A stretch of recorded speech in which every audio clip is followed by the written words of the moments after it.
Hello, my name is Taylor Bustamante, and I'm partners with Bryan Salinas. And the question we asked was, why has sexual harassment been normalized in sport?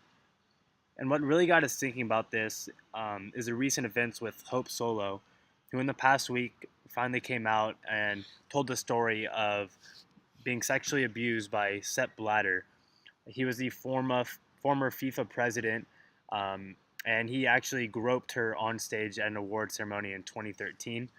She said that she hadn't felt comfortable until recently with the Harvey Weinstein events and the Twitter movement hashtag Me Too to really come out and tell this story. So she really kept quiet for 4 to 5 years.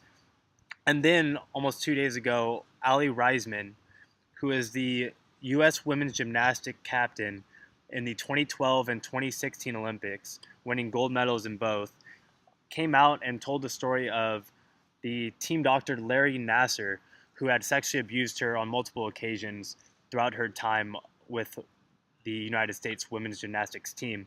And since then, almost 130 girls have come out accusing the former team doctor of abuse. And so next, we're going to be showing you a clip of a news story dealing with the Hope Solo case. You do it from there. So we have to go and just like. Suspended U.S. women's soccer team goalkeeper Hope Solo has accused former FIFA president Sepp Blatter of sexual assault in an interview with Portuguese newspaper Espresso. Solo said in that interview that Blatter grabbed her in a sexual manner at FIFA's Ballon d'Or award ceremony in January of 2013. Solo and Blatter were on stage together presenting the Women's Player of the Year award to Solo's teammate Abby Wambach. In a follow-up interview with The Guardian, Solo said of the incident, quote, "I was in shock and completely thrown off. I had to quickly pull myself together to present my teammate with the biggest award of her career and celebrate with her in that moment." A spokesman for Blatter has vehemently denied the allegations by Solo, saying, quote, "This allegation is ridiculous." The interview with Solo and Espresso will be published by the newspaper on Saturday. We have seen these events be a recurrent issue at every level of women's sports. One concept this issue relates to is sexualization.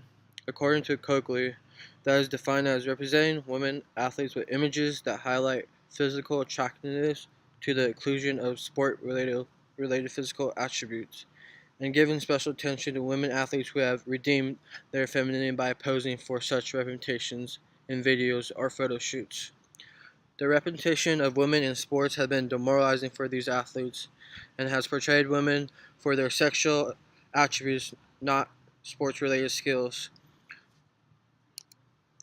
We can see another example from ESPN magazine sexualizing the U.S. women's volleyball team. They are fully nude, highlighting their physical attractiveness instead of their skills. Also, Serena Williams, one of the most dominating tennis players for both men and women, tennis being sexualized in this image instead of showing her performing in her sport. Another concept this issue relates to is cosmetic fitness. Since girls hear that physical power and confidence are important, but see rewards going to women who appear young, vulnerable, and non-athletic, they're advised to be strong but thin, fit but feminine, and shapen and shapely.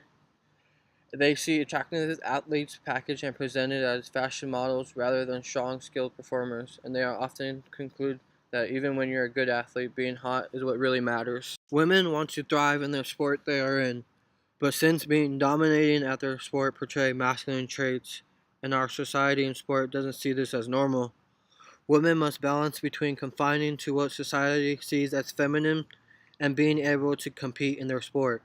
If they do not follow what society sees as feminine characteristics, they will not see the rewards that other women do. Menser predicted that in the post-Title IX world, there will be a struggle between women and sports media.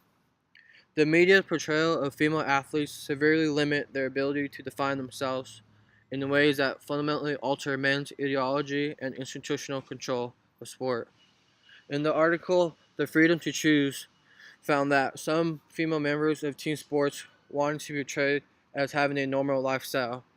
They found that participating in masculine sports cause women to feel like they need to compensate using hypersexuality as a coping mechanism.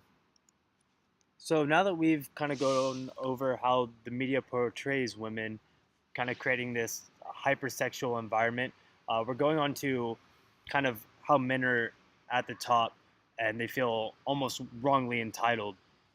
So the first concept that relates to that is patriarchy, and that is defined as a social system that is male identified, male controlled, and male centered that will inevitably value masculinity and masculine traits over femininity and feminine traits. In such a system, men and women will be encouraged to regard women as beings suited to fulfill male needs. And so in this picture, it's actually from the award ceremony where just moments earlier, Hope Solo was groped by um, Batter. You can see she's very uncomfortable. And this presentation was supposed to be Hope Solo presenting to Abby Wambach, but Blatter still went up there and kind of tried to take this figurehead role, obviously wrongly. And so, why the concept of patriarchy is important. So, it kind of explains why Solo didn't feel comfortable telling the media for so long. She was really scared of retribution. Blatter was not only her boss, but it was even more than that. I mean, he ran the entire soccer world.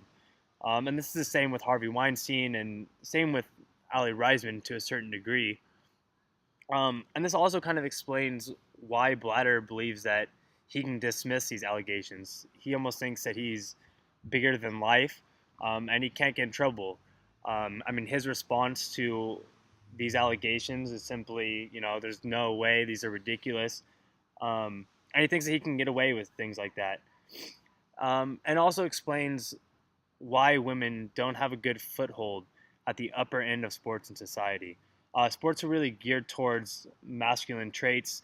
It's been like that for a while, and only recently we have learned that women are starting to get more participation and more coverage in sports, but they do not have the establishment at the higher end of sports to give them support when coming out in these situations. And another concept we thought about was gender socialization. And this is how people learn what is considered normal for both males and females. And so we read an article, Athlete or Sex Symbol, and in that article, the authors explored how young boys view the media representations of female athletes. And they found that young men over sexualize the image of the female athletes and often discredited their athletic abilities. And going along with gender socialization, if the culture goes and lets individuals like Sepp Blatter, like Harvey Weinstein, get away with their actions for so long, is almost taught as normal. And the younger generations see that and obviously take all of that in and internalize it. And that again perpetuates. So the only way we can fix that is to have someone stand up, for people to stand up for themselves and have people in power to go and be a voice for these victims. For our further questions for you to ponder on are: how has the patriarchy of men dominating sports inhibited the participation of women in sports? Should there be restrictions/punishments for the ways sports media talks about women athletes? And how can people break up the association of female athletes with their physical appearance? And here's our works cited.